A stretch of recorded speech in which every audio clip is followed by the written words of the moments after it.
Hey everyone, my name is Wedge and welcome back to our Journey into Nick's spoiler series. Today we have so much to talk about, just here. I don't normally do this, but we're going to start with lands. I'm just super pumped they released Temple of Epiphany and Temple of Malady. Both great names, also both awesome artwork, especially Temple of Epiphany. I mean, can you imagine that in foil? So cool. And if they think we didn't notice Temple of Epiphany was actually already depicted in Lightning Volley, they are wrong. Ron to you, wizards. Next up, we have Sightless Brawler. 2 mana for a 3/2 with Bestow 5. Sightless Brawler can't attack alone. Enchanted creature gets +3/+2 and can't attack alone. I actually really like this guy for a green-white aggressive aura deck. A 2 mana 3/2 isn't bad, and his drawback won't hold him back that often. He would go in some aggressive strategies in Constructed. Besides that, he's perfectly fine for limited, just all-around decent card. On to blue cards, we have Crystalline Nautilus. 3 mana for a 4/4 creature with Bestow 5. When it becomes the target of a spell or ability, sacrifice it. This is really interesting. Reminds me of Phantasmal Dragon and Bear from M12. The ability was strong then due to illusions being a powerful strategy. This time around, I wouldn't be afraid to run this guy in limited. There's no creature type to take advantage of, but you are potentially making something huge, and if they have nothing to remove this, the hits are gonna matter.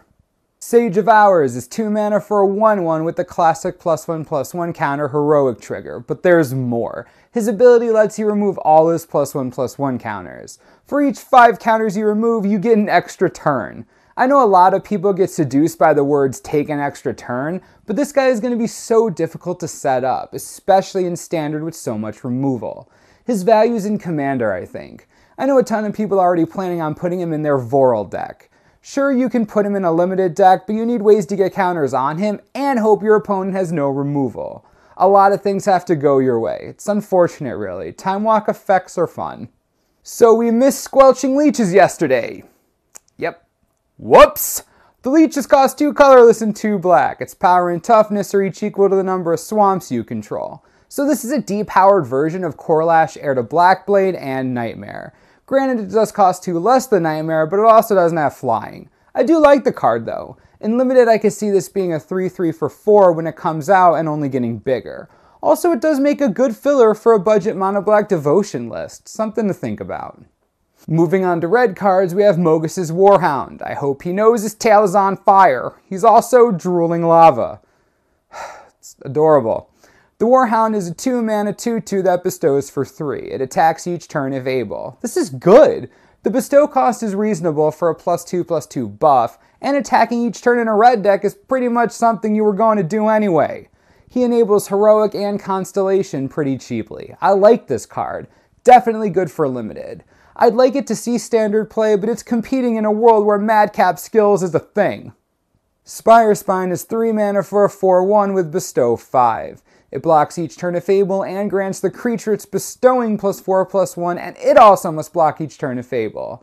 This card will make trading a lot easier in combat. If your opponent has something huge you need to get rid of but have no real removal, he makes a decent substitute.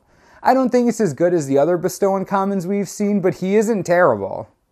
Okay, I know this is what you all have been waiting for, me too. Ajani, Mentor of Heroes is 3 colorless, 1 green, and 1 white mana for a 4 loyalty planeswalker. He has 2/+1 abilities. First, you can distribute 3 +1/+1 counters among 1, 2, or 3 target creatures you control. That is so good. Anyways, his second +1 lets you look at the top 4 cards of your library. You may reveal an aura, creature, or planeswalker card from among them and put it into your hand, then put the rest on the bottom of your library. This is a plus ability. Ajani actually benefits from this. Okay, just calm it down. His last ability is -8 to gain 100 life.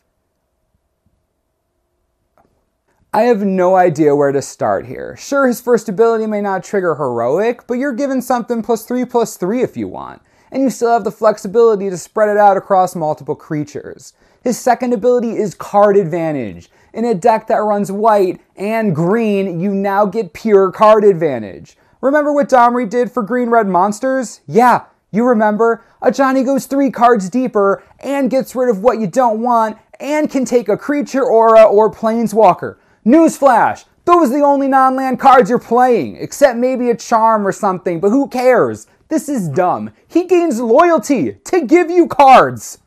Let's just get this out of the way. His ultimate is just,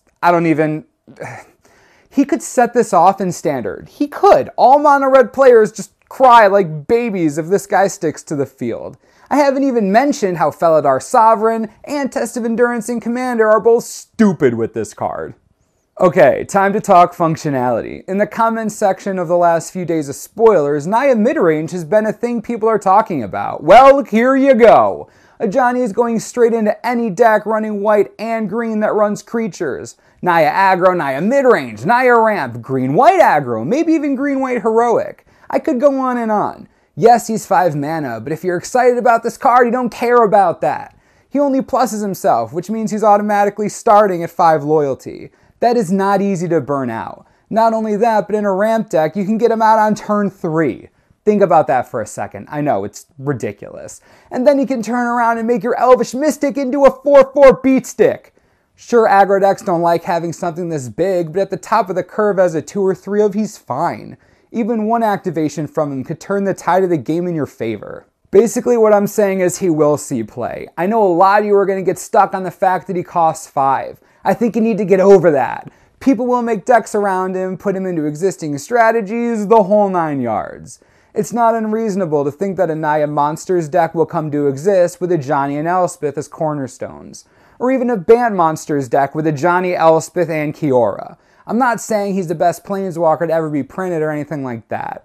I'm merely pointing out that you need to be ready to play against this guy, because he will be a thing. Whether you love him or hate him, it doesn't matter. Just get ready to fight him.